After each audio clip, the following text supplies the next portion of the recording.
Hi, this is Andrew Moore-Crispin for Gadget TV on butterscotch.com, and today we're taking a look at the Sonos S5. It's this guy right here. You can get it for between $400 and $480. That depends where you shop. In the US, it'll be $400, in Canada and Australia, $480.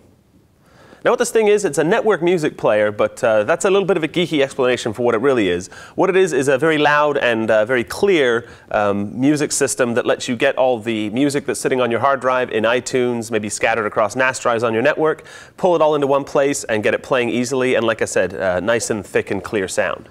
So now, what really sets this, the Sonos apart is the fact that you can control it using either a Sonos controller, which is about a $300 touchscreen add-on. You can use an iPhone or an iPod Touch to control it, or you can use a new app that they released for Android. So today we're going to be looking at the Android version of the app in actually getting this thing to play.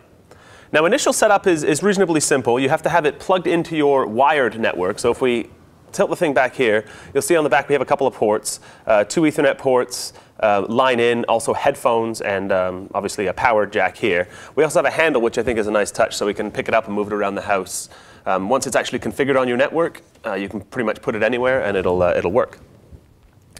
So that's the initial setup. You have to set it up on a computer first and choose which playlists and which music libraries you want to share.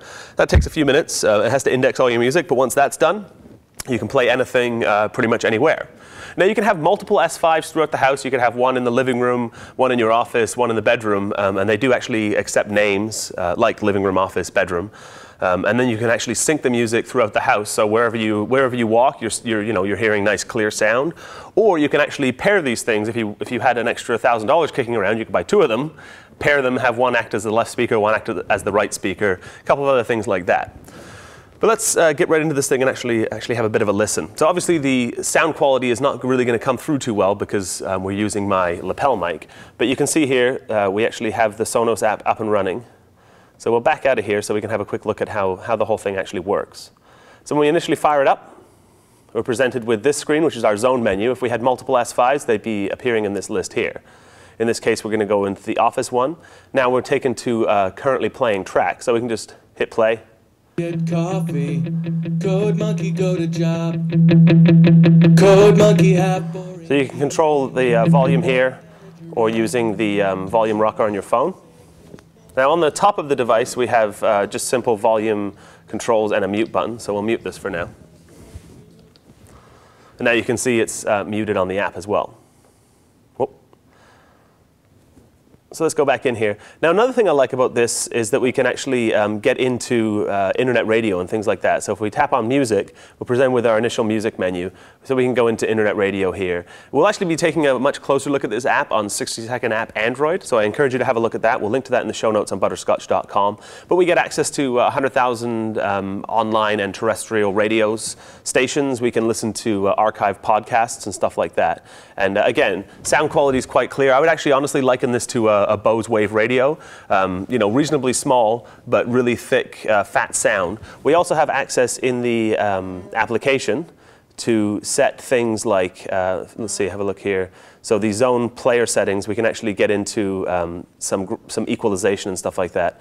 So there's no presets here that we can use, but we can, kind of adjust the bass and the treble and the balance and these kinds of things. Well, those three things in order to kind of get the sound that we like, depending on the kind of music you like to listen to, and also, radio. Like if you're listening to a lot of talk radio, you're going to want to put the bass up so it's not quite so trebly and things like that.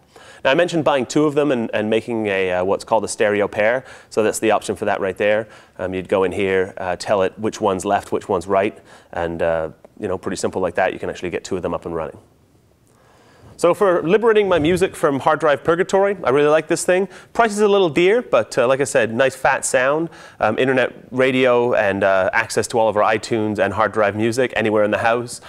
Synchronized music to any room you walk to if you want to buy multiples. So $400 to close to $500. Quite a lot to ask, but like I said, fat sound quality and just liberating my music from the hard drive, I really like it for that. So that's a quick look at the Sonos S5. For Gadget TV, I'm Andrew Moore-Crispin. For more sweet stuff, visit butterscotch.com.